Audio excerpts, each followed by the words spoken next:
여로보암 왕에게 한 행동이라는 제목으로 목사님 말씀 준비해 주시겠습니다.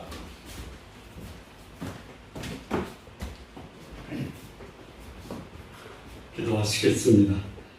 하나님 아버지, 오늘 주께서 말씀하시는 이 교훈이 우리의 삶을 돌아보고 성찰하여 거룩하고 경건한 하나님의 사람으로 사는 진리의 말씀으로 인도하여 주옵소서. 예수님의 이름으로 기도합니다.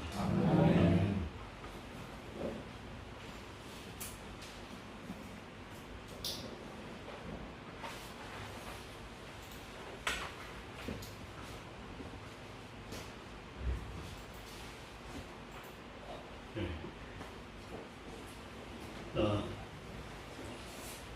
오늘 본문의 말씀은 여로보암과 관련된 말씀인데요.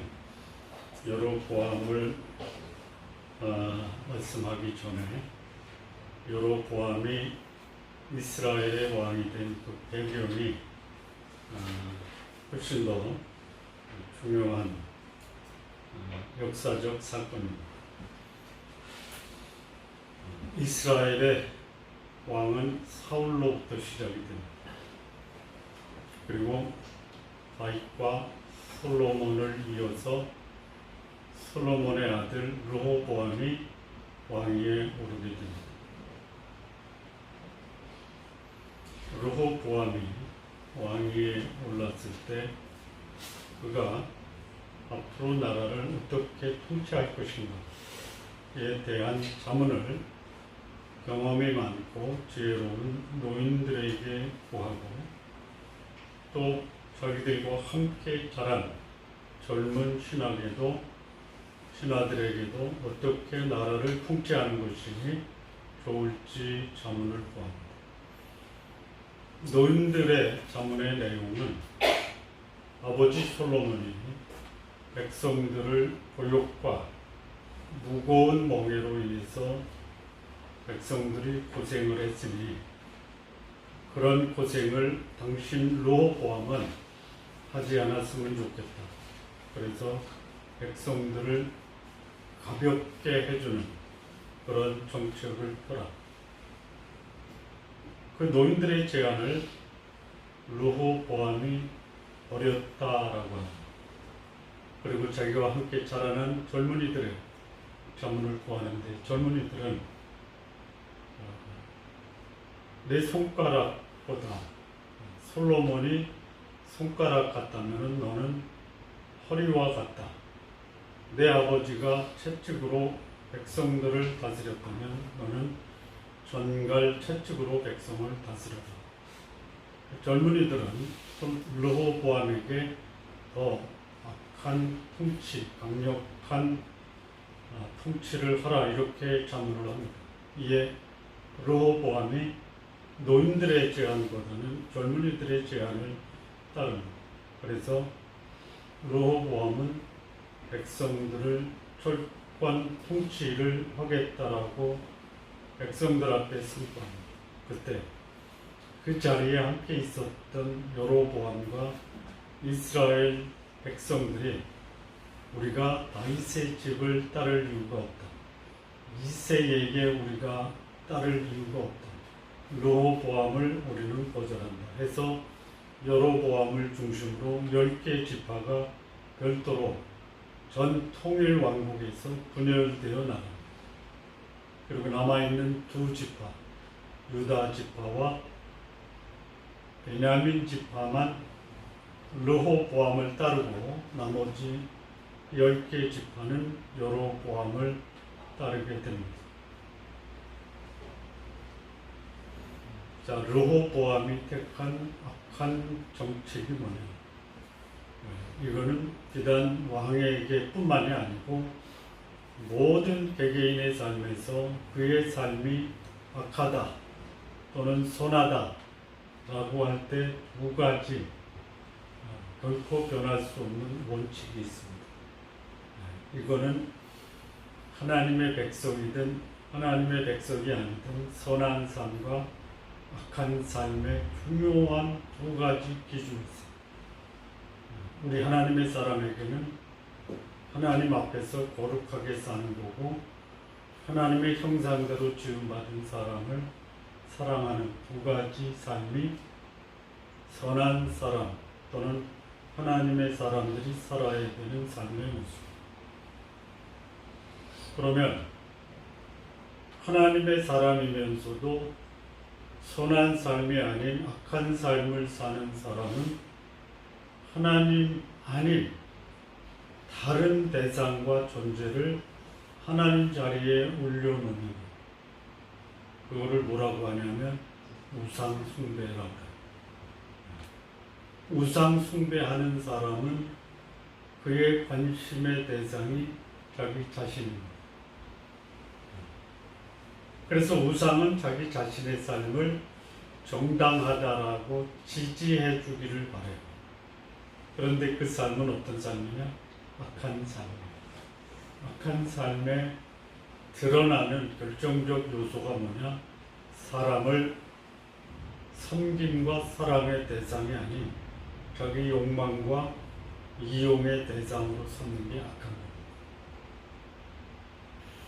여로보암이 르호보암을 대항해서 10개 나라, 10개 지파를 한 나라로 분열시킨 이유가 뭐냐? 르호보암의 악한 정치이에요. 하늘을 우러러 부끄러웠어요. 원칙과 기준을 벗어버렸어요. 사람을 사랑과 섬김의 대상이 아닌 이용과 또 욕망의 대상으로 바꾼 거예요. 이러면 악한 겁니다. 우리 성도님들은 대체로 선한 사람으로 살기를 원하시죠? 네. 원하시는 것까지는 뭐 그렇게 못 살아도 얼마든지 가능하죠. 말이 없어.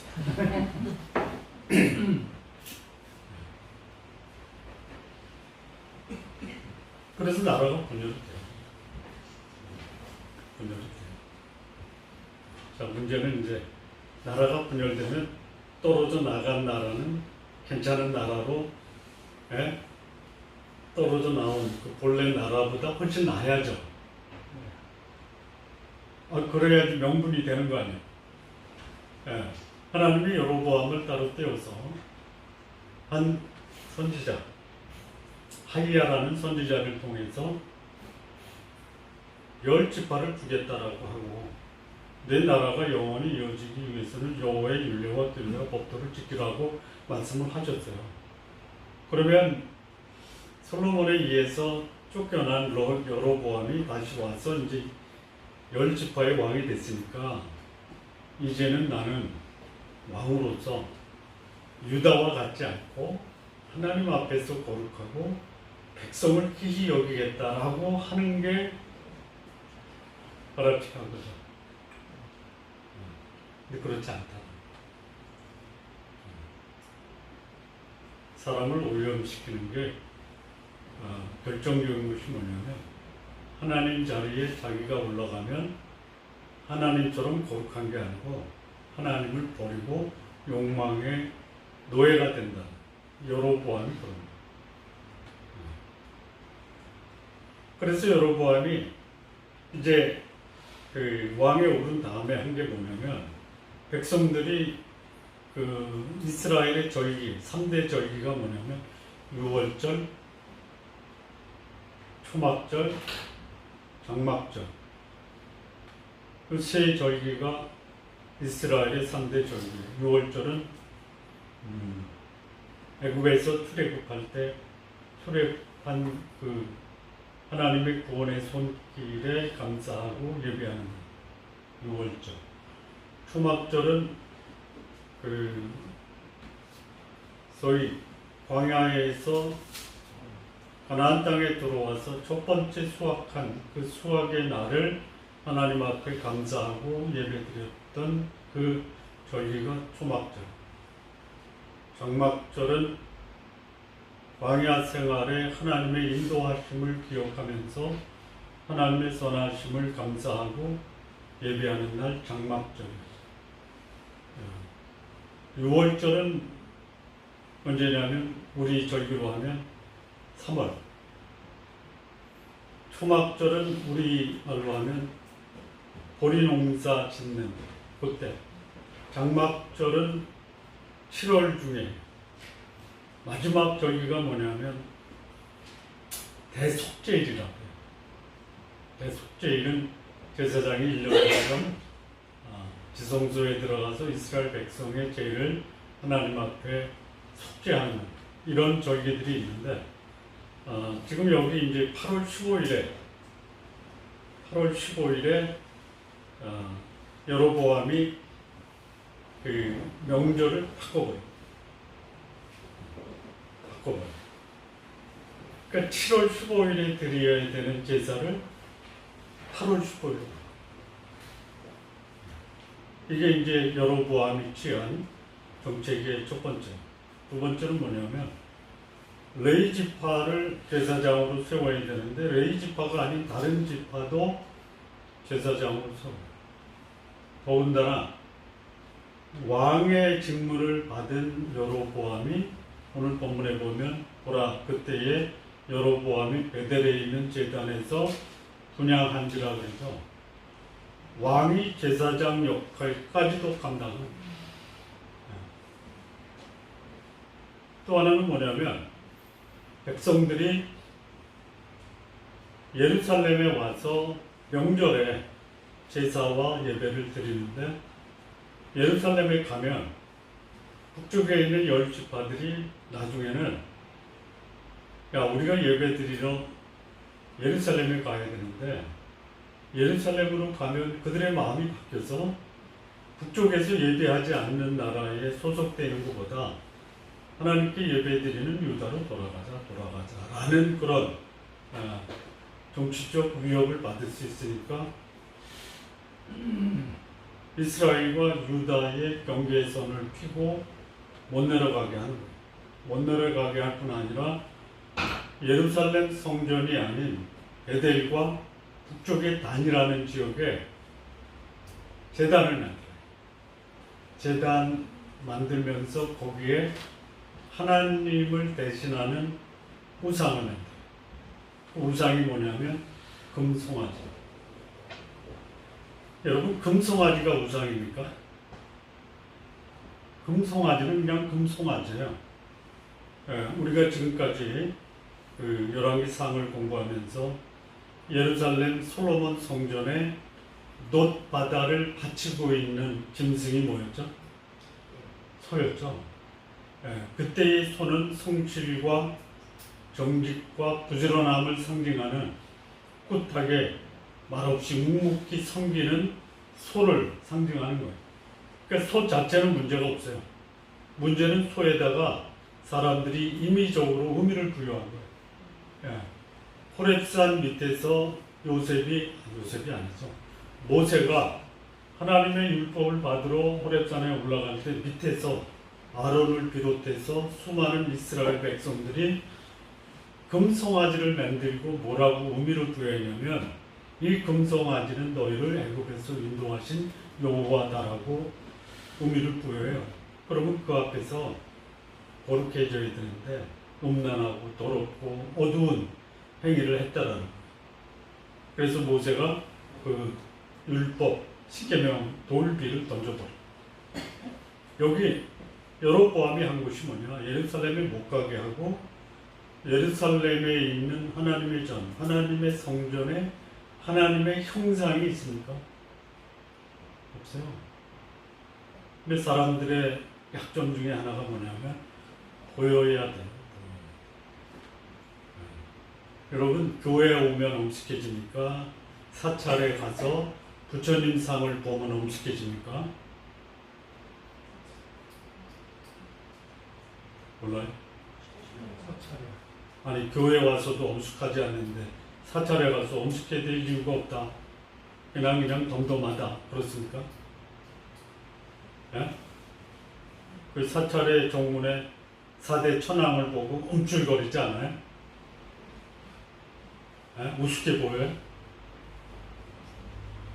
사람들은요 눈에 보이는 어떤 그 자신을 압도하는 존재 앞에서 괜히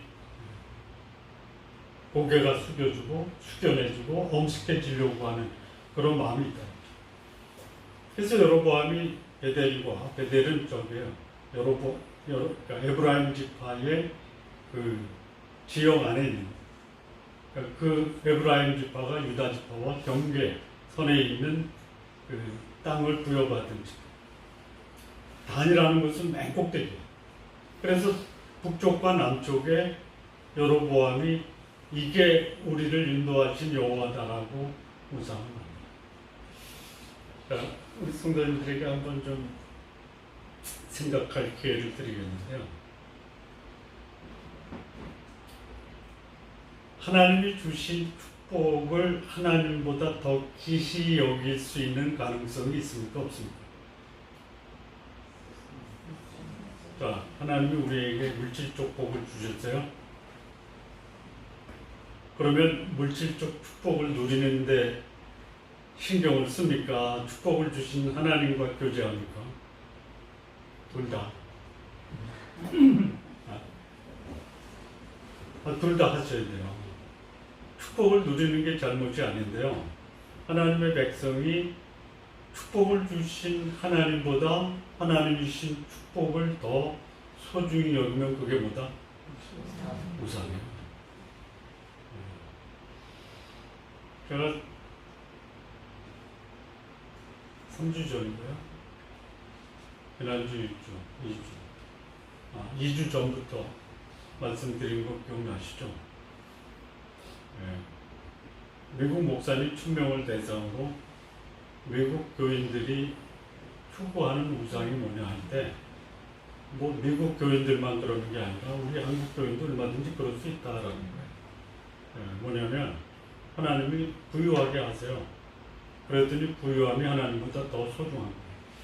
자, 삐근한 예로 복을 주셨어요. 근데 하나님이 복을 걷어가셨어요. 그럼 주시니도 하나님이고 거두시니도 하나님이니 우리는 부에도 감사하고 가난해도 감사합니다라는 생각을 하십니까? 아니면 하나님 변덕스럽게 축복을 주셨다가 왜 걷어가셔?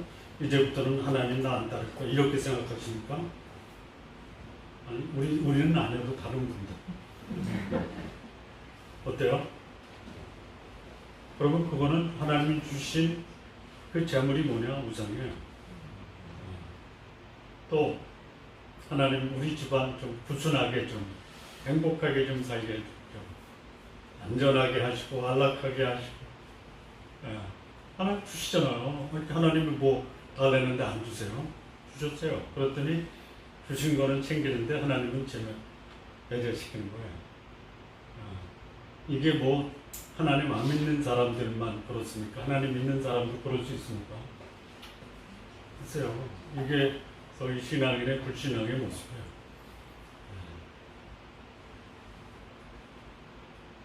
하나님이 여로보암에게 나라를 맡겼어요.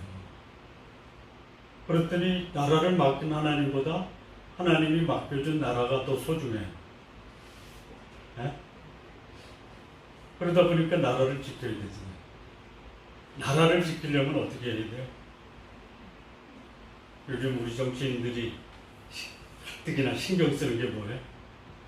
자기가 하는 행동이 국민들이 어떻게 생각하는가.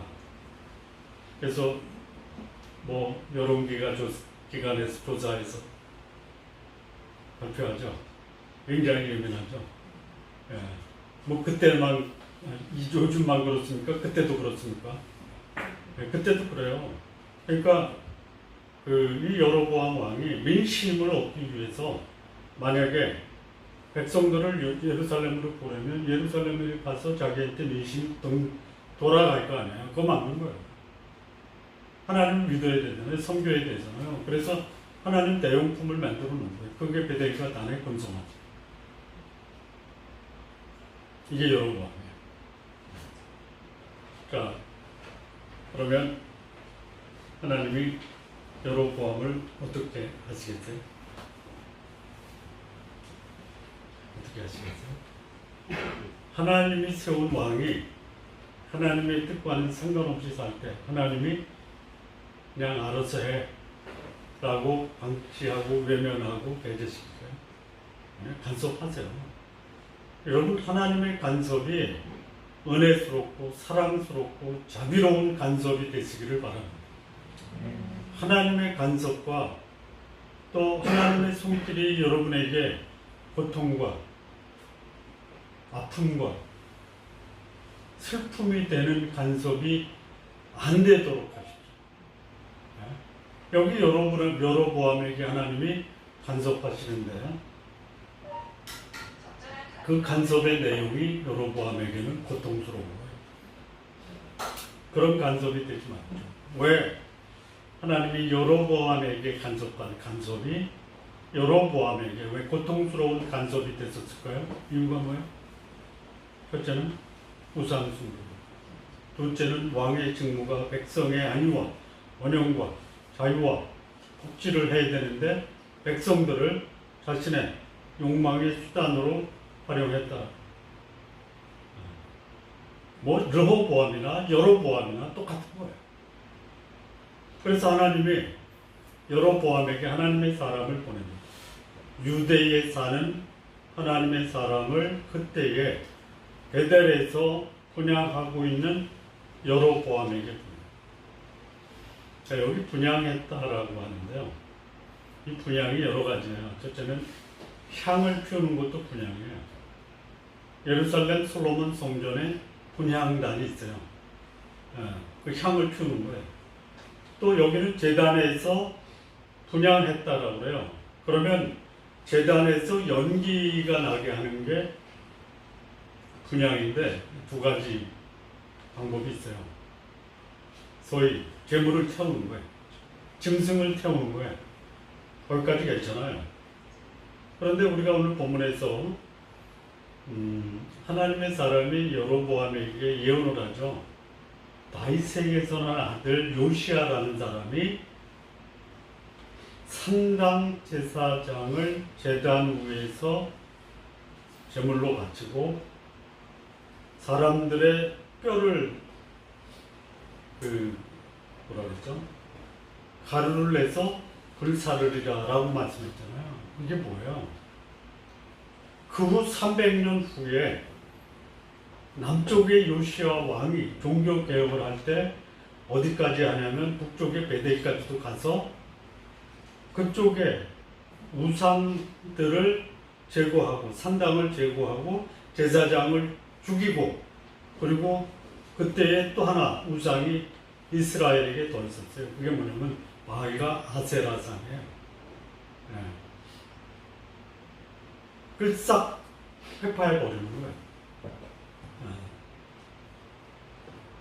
그렇다면은 여로보암이 드린 그 제물의 내용이 향과 짐승도 있겠지만 제사장들을 죽여서 제물로 바치겠다라고 하는 거를 예언한 거를 보면 그리고 그게 성취가 돼요. 열왕기하 23장에서. 그러면 여로보암 왕이 드린 제물은 향을 피웠던 거는 사람을 제물로 쓸 수도 있었겠다라고 추정을 해보는 거예요. 아닐 수도 있고. 예, 그런데 이방의 신들, 지난번 솔로몬 아내들 1000명이 가져온 우상들 중에는 사람을 태워서 제물로 바치는 것도 있었죠. 그게 누구냐면 암몬의 밀곰, 모압의 그모스가 사람을 태워서 제물로 바치는 거예요. 그러면 그 영향을 받은 르호보암이나 여로보암이 사람을 제물로 바칠 수도 있었겠다라고 추정을 해요. 자, 이런 여로보암에 대해서 하나님이 가만히 있을 수 없잖아요. 그래서 하나님의 사람을 보냅니다. 유다에 사는 하나님의 사람을 여로보암, 베델로 보내요. 그 사람이 누구냐? 성경에 이름이 안 나오거든요. 근데 이 여로보암과 르호보암 시대에 하나님의 사람이 세 사람 이름이 나와요. 첫째는 아히야. 여로보암을 이스라엘의 왕으로 세우는데 하나님의 뜻을 전한 선지자는 아히야예요. 그리고 르호보암과 여로보암 왕이 됐을 때 그때에 선지자 스마야가 있고 선견자 이때가 있어요. 요거는 역대하에 나와요. 근데 이 세 사람 중에 한 사람일 수도 있고 아니면 전혀 이름이 밝혀지지 않는 또 다른 하나님의 사람. 그러니까 이게 놀라운 겁니다. 하나님이 배제되고 우상이 하나님을 대체하는 시대에도 여전히 하나님의 사람은 있다. 그게 성도님들이 될 수도 있다. 난 안 해. 나도 될 수 있다. 자, 이 하나님의 사람은요, 유다에서 베델로 가서 여로보암에게 하나님의 심판과 징계의 메시지를 전하고 다른 길로 돌아오다가 나이 많은 늙은 선지자 만나게 됩니다. 늙은 선지자 한 사람, 그 사람도 이름이 안 나타나요. 유다에서 베델로 온 선지자가 여로보암에게 하나님의 징계와 심판의 메시지를 전하고 여로보암의 손이 마르게 되고 하나님께 기도해서 온전하게 만들었다라는 그 소식을 듣고 자기 아들인가 종인가 보내서 그 선지자를 불러요. 선지자를 부르니까 이 늙은 선지자가 뭐라고 하냐면, 너 배고프지? 하나님이 나한테 한 선지자가 여로보암에게 가서 돌아가는 길에 네 근처로 지나갈 때 그를 불러서 먹을 것을 주. 하나님의 말씀이라고 하니까 들었어요. 그리고 거기서 다시 먹고 지나가다가 사자를 만나서 죽임을 당해요. 늙은 선지자가 그 말을 듣고 내가 범죄했다라고. 자, 그러면 이 하나님의 사람은 거의 길어야 유다에서 베델 가까워요. 하루 또는 이틀, 3일 그 정도의 사역을 하고 생을 마감해요. 그래서 이름 없는 선지자는 사역의 기간이 3일 정도가 될 수도 있다. 그냥 선지자가 되고 이름을 좀 남겨라. 여러분 이름 남기지 않아도 상관없죠. 전혀 반응이 없어요 지금. 나와는 상관없는 얘기잖아요.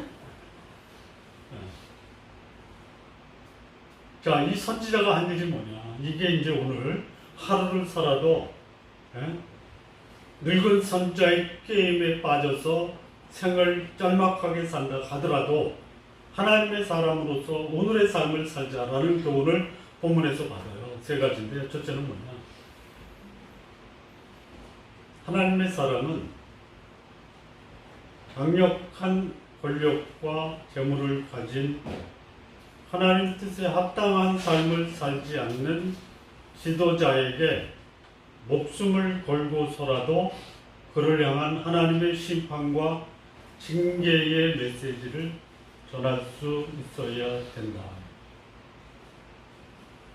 자, 오늘날 우리 시대에 권력을 가진 사람에게 목사님들이 가서 메시지를 전하면 듣기 좋은 소리를 합니까? 아니면 그 말을 전하고 목숨을 잃어버릴 수도 있는 위기를 겪습니까? 목숨을 걸고 말씀을 합니까? 아니면 그 앞에 가서 아부를 합니까? 아부를 합니까? 어떻게 그렇게 잘하죠? 그러면 우리는 뭐라고 해야 돼요? 그분은 하나님의 사람이라고 말하기가 조금 조심스럽다라는 생각이 들죠. 이스라엘의 10개 지파를 다스리는 여로보암이에요. 당시에 여로보암이 동원할 수 있는 군대는요, 거의 70만, 80만이에요. 그리고 스스로 제사장이 돼서 베델의 제단에서 제사를 드리는 왕이에요. 근데 그 앞에 가서 외쳐 가로대요, 외쳐.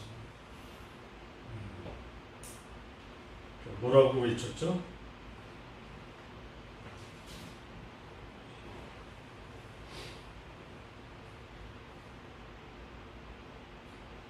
뭐라고 두 개를 얘기했죠. 그 13장 2절에 하나님의 사람이 제단을 향하여 여호와의 말씀으로 외쳐 이르되, 이게 여러분 그 목소리 큰 사람도 권력 앞에서는 목소리를 낮춥니까 높입니까? 에? 안 봐서 몰라야죠. 예. 자, 권력자 앞에서는 공손합니까? 아니면 당당합니까? 여기 하나님의 사람은요, 제단을 향해서요, 예? 외치는 거예요. 예. 제단아, 제단아, 여호와께서 이와 같이 말씀하시기를, 다윗의 집에 요시아라 하는 이름하는 아들을 낳으리니 그가 내 위에 분양하는 산당 제사장을 내 위에서 제물로 바칠 것이요. 예. 제사장을 제물로 바칠 거고 사람의 뼈를 내 위에서 살으리. 그리고 제단이 갈라지고 그 위에 제가 쏟아지리. 이런 경고와 심판의 메시지를 하는 거예요. 하나님의 사람이기 때문에 할 수 있는. 하나님의 사람은 누구 말씀에만 순종해야 돼요? 자, 여러분 우리 그리스도인이 순종해야 될, 순종의 대상이 몇 명 있어요? 자녀된 사람은 누구한테 순종해야 돼요? 부하된 사람은 누구한테 순종해야 돼요? 하나님의 백성들은 누구한테 순종해야 돼요? 그렇게 해야 돼요. 그런데요, 하나님의 사람은요, 하나님의 뜻을 거역하는 사람에게 하나님의 진리의 메시지를 전할 수 있어요. 이 놀라운 말씀이에요. 이거 완전히 그 여로보암 왕에게요, 반역 이상의 저주를 내리는 그런 메시지예요. 네가 오늘 여기서 사람을 제단에 제물로 바쳐서 분양하지만 앞으로 네가 제사를 드린 이 단에서 제사를 드린 제사장들의 몸이 제물로 바쳐드린다. 이거 지금 여로보암에게 뭐 하는 거예요? 여로보암에게 뭐 하는 거예요? 네가 오늘 행한 이런 불신앙의 행위가 그대로 후에 내 백성에게 돌아가리라. 해야 돼요. 하나님의 사람이 하나님의 뜻을 거역하고 하나님께 범죄할 때 범죄한 것에 대해서 여과 없이 얘기할 수 있어요. 이거는 겸손하고는 전혀 다른 거예요. 그 메시지를 하나님의 사람이 하고 있어요. 죽음을 무릅쓰고 하는 거예요. 여러분, 하나님의 사람이죠? 그렇잖아요. 이름 없는 하나님의 사람이죠? 이름 없다고 하니까 좋아하시고. 이름 걸고 하라면 하시겠어요? 여기 하나님의 사람 이름 없어요. 자기 목숨 걸고 하는 거예요. 예? 여기서 제사 드리는 제사장이 후에 제물이 될 거예요. 그리고 이 제단 갈라져서 너희가 드린 이 제물이 죄로서 바닥에 쏟아지리라. 자, 여러분, 그 집안의 그 과거에 조상님들 제사 드릴 그날이 기일하네요. 그러면 밤 12시에 제사 드리죠. 예? 왜 그래요? 귀신이 그때는 없어지는 거죠? 그때 귀신이 오는 거예요? 안 들어봐서 몰라. 그러면 아침서부터 집안 청소하죠. 목욕 재배하죠. 깨끗한 옷 입죠. 엄숙하죠. 그래서 이제 거기다 제상 차려놓고 12시에 이제 집안 식구들이 다 모였어요. 자, 이제 그 집안에 이제 그 제사장급 되는 가장이 지금부터 우리 조상님께 합장 절을 하겠습니다 라고 하는 순간 그 제사상이 갈라졌어요. 갈라졌단 말이에요. 전혀 놀라지도 않아요. 어떻겠어요, 본인이? 놀라죠. 놀라죠? 놀랄 정도가 아니죠. 무당 데려다가 구술할 때 그걸 뭐라고 그래요? 곡체라고 그래요? 곡체가 죽으면 무당들이 막 그냥 신경질 내고 저주하죠. 뭐라고 저주해요? 조상님. 예?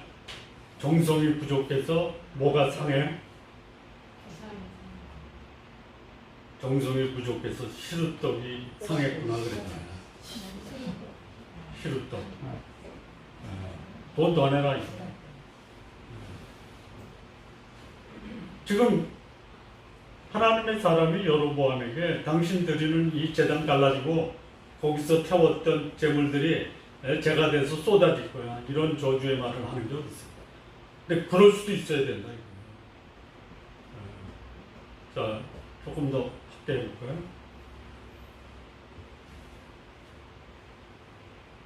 예배 드리러 왔어요. 목사가 예배 드리러 온 분들에게 아부해야 됩니까? 예배 드리러 온 분들이 하나님께 예배하고 영광을 돌려야 됩니까? 예? 하나님께 영광을 돌리는 거예요. 그래야죠. 근데 목사가 예배에 참석한 사람들에게 아부하는 교회 보셨어요? 예? 못 봤어요? 완벽해요. 그게 무슨 예배냐 이거야. 예? 자, 목사의 축복을 받았어요. 또 자기가 원하는 게 다 풀려요. 그게 뭐 얼마나 가겠어요? 얼마 가겠어요? 기간이 있지만 그 기간이 끝나면 그것도 다 나야 돼요. 그러면 그거 다 더 이상 이제 소망이 없다. 그러면 대체로 교회 다시 오겠어요? 안 나오겠어요? 지금 이 여로보암이 드린 그런 이 제사와 무슨 차이가 있냐 이거야. 하나님을 이용의 대상으로 생각한 거지 사람과 성금의 대상으로 생각한 게 아니에요. 이게 그때만 그래요? 오늘은 없어요? 여러분 제가 이렇게 만약에 말씀을 드렸다. 여러분 하나님이 여러분을 사랑해서 여러분이 사랑하는 여러분이 소중하게 여기는 걷어가져도 여러분은 하나님을 사랑하시겠죠?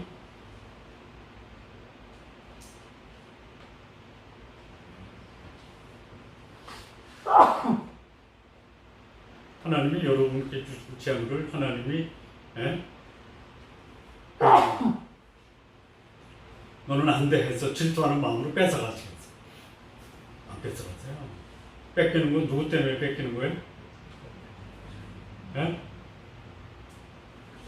내가 하나님처럼 소중하게 여겼던 내가 물질에 얽매이면 물질에 얽매인 내가 물질 때문에 내 삶이 망가지는 거예요. 여기 금송아지를 만들어 놓고 하나님을 대용했어요. 그러면 금송아지가 그를 복 주시나요? 복 안 줘요.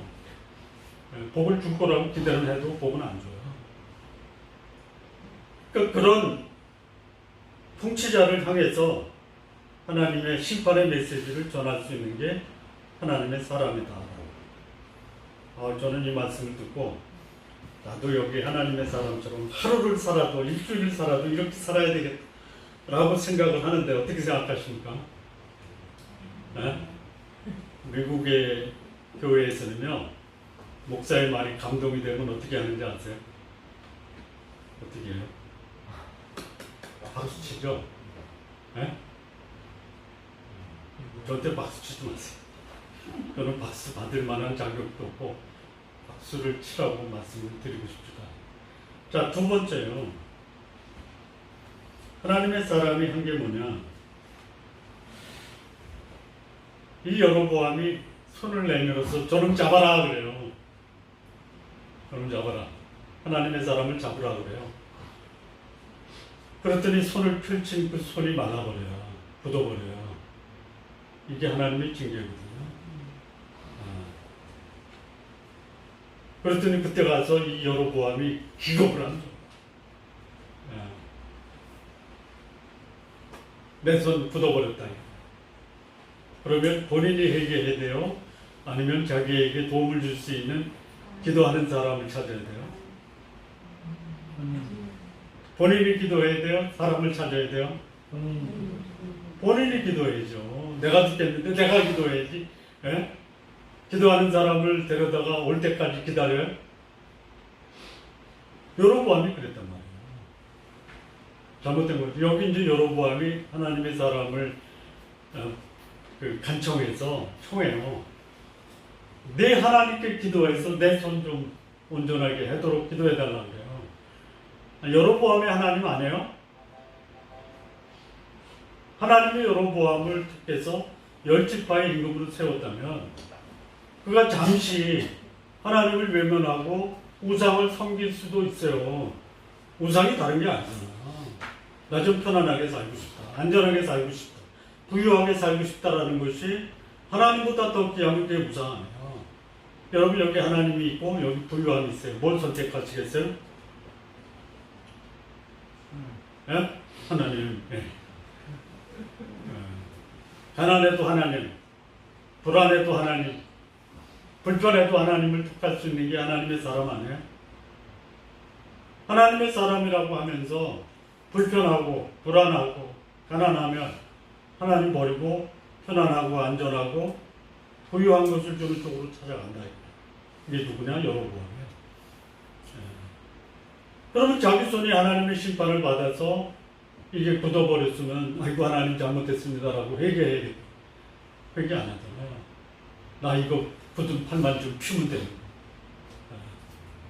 이스라엘 역사에 가장 하나님 앞에서 범죄한 사람을 포함하는 대표적으로 여로보암이에요.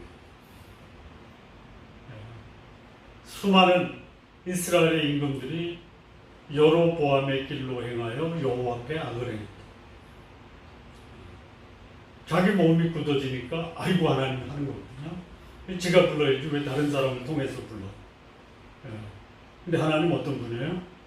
자기가 부르던 다른 사람을 통해서 부르던 하나님의 사람은 하나님을 대적한 사람의 간청까지도 하나님께 기도하고 그 불신앙의 사람을 위해서 하나님의 도움을 청할 수 있어야 된다.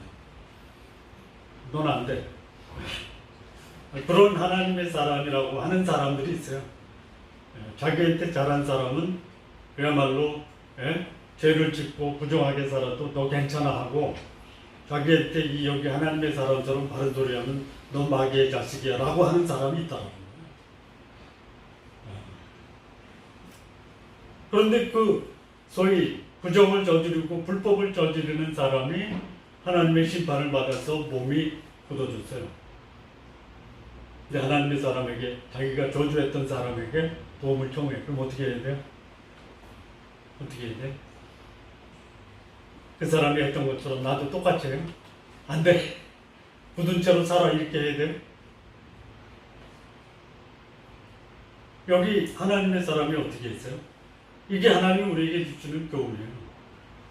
그 사람은 너를 죽이려고 해도 하나님의 심판을 받고 징계를 받아서 몸이 굳어진 사람이 요청을 하면 도움을 줄 수 있는 넓은 마음을 가져라 이 얘기예요. 자, 이 말씀이 있기 때문에 우리가 그렇게 살 수 있는 내가 왜 그렇게 살아? 누가 그렇게 말씀하셨어요? 하나님이 말씀하셨다.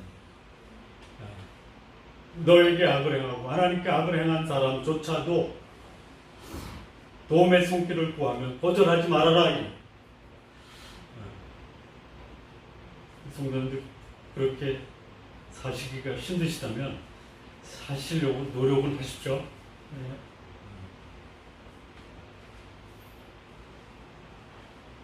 이런 경우가 있어요. 하나님 당신 뜻에 제 삶을 헌신하고 순종하겠습니다 라고 결단을 하고 안 하는 사람이죠. 근데 자신의 모습을 보니까 난 못 살겠어. 나 어떻게 제가 그 말씀에 다 순종합니까? 그러다가 하나님이 감동을 주셔서 조금씩 변화되는 사람 있죠. 어떤 게 좋아요? 결단해놓고 안 하는 것과 못한다고 해놓고 조금씩 하는 것. 어떤 게 나아요?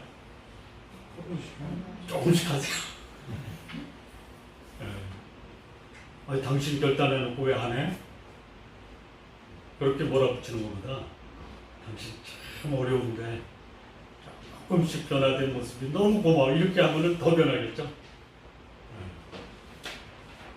여기 여로보암이 하나님의 사람의 도움을 받고 변화가 돼야 되는데 이거 펴지니까 똑같이 돌아. 우리 그 영성 수련회 가서 어제 지금까지 했던 열왕기상 1장부터 11장까지 복습을 했거든요. 복습의 내용 중에 하나, 다윗과 솔로몬과 르호보암의 공통점과 차이점이 뭐냐? 공통점 전에 차이점이 뭐죠? 다윗은 솔로몬, 르호보암이나 별반 차이가 없어요. 그런데 그는 회개하고 회복했다. 이 차이점이 똑같아요. 회개하고 회복하느냐, 이게 다윗이에요. 솔로몬은 뭐예요? 그러니까 다윗은 또 다른 점이 뭐냐면 아주 초라하게 시작했다, 부하고 영광스럽게 마쳤다. 이게 다윗이에요. 솔로몬은요, 영광스럽게 시작했다가 아주 비참하고 초라하게 마무리 졌다. 르호보암은 처음부터 개처럼 살다가 개처럼 죽었다. 이게 차이점이에요. 공통점이 있어요. 공통점 뭐죠? 어느 분이 말씀하시더라고요. 그들은 모두 이스라엘의 임금이었다. 공통점이죠. 근데 그거보다 더 중요한 공통점이 있어요. 뭘까요? 몰랐어요.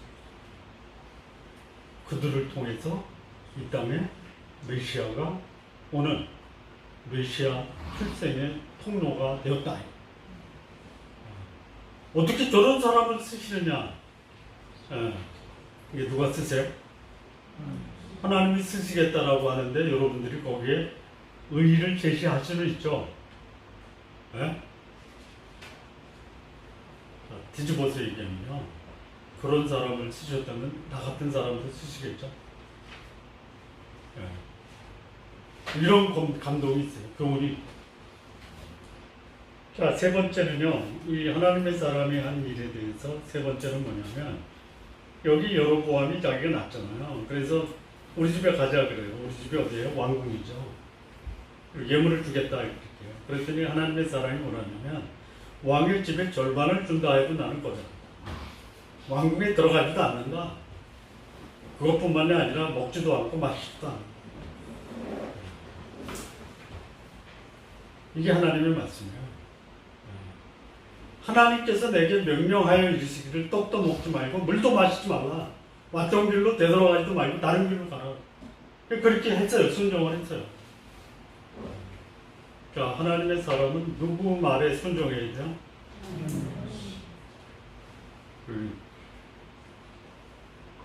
아주 오래전에요.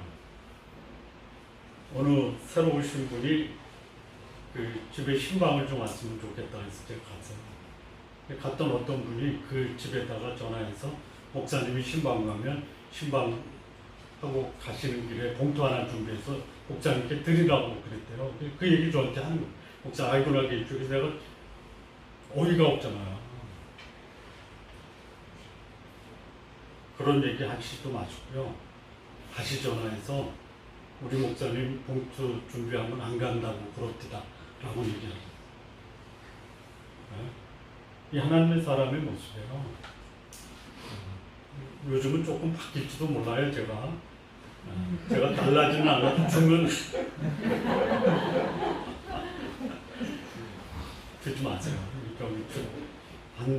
주는 거는 뭐 자유지만 받는 것에 익숙하다 보면요, 안 주면 섭섭할 수 있어요. 여러분 저를 섭섭하게 만들지 마세요. 처음부터 주죠. 여기 하나님의 사람이 그렇게 한 거예요. 그래서 사자리 이 하나님의 사람을 몰락시키고 그랬어요. 이스라엘에 있는 동안에 돌아가는 길에 늙은 선지자가 거짓말로 유혹해서 먹고 지나가는 길에 사자에 밥이 되고, 그래서 그 늙은 선지자도 그 소식을 듣고 곡기를 끊고 죽어요. 내가 누구 말에 순종할 것이냐. 우리 지난주에 그 르호보암이 나이 든 저기 노인들과 젊은 사람들 얘기됐잖아요. 누구 말을 들었어야 돼요? 아니요. 하나님 말씀 들어야 돼요. 예. 권사님 연세 드셨으니까 저한테 좋은 말씀 해주세요.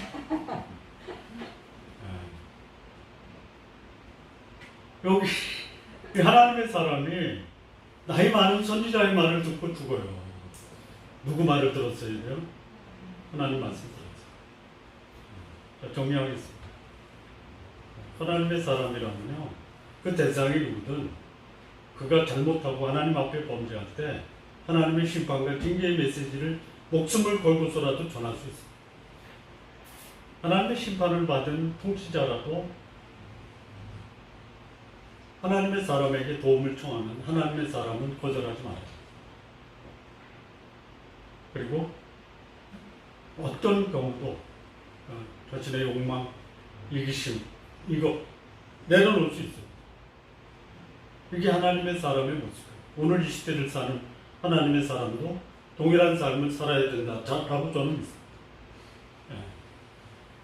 세상을 향해서 목숨을 위협을 당한다 하더라도 진리와 하나님의 심판의 메시지를 전하자. 그리고 하나님의 심판과 징계를 받은 사람이라도 하나님의 도움을 구하는 요청을 하면 그 도움을 들어주자. 그리고 하나님의 일을 하고 어떤 경우의 대가나 보상도 기대하지 말자. 이게 오늘 본문에 우리에게 주는 메시지입니다. 우리 성도님들 하나님의 사람으로 사실 때 이런 기회가 되면 이 하나님의 사람이 주는 교훈이 여러분의 삶에 반영되기를 진심으로 바랍니다. 아멘. 기도하시겠습니다. 하나님 아버지 감사합니다. 하나님의 사람으로서 살아야 될 귀한 교훈을 우리에게 주셔서 감사합니다. 진리의 말씀을 그가 누구이든지 간에 전할 수 있는 진리 말씀 앞에 삶을 드리고 또 하나님께 징계를 받은 자라도 도움을 청하면 그가 누구더라도 하나님의 도움을 구할 수 있는 자가 되며 어떤 대가나 보상도 기대하지 않고 순종하는 하나님의 사람들 되게 하여 주옵소서. 예수님의 이름으로 기도합니다. 아멘.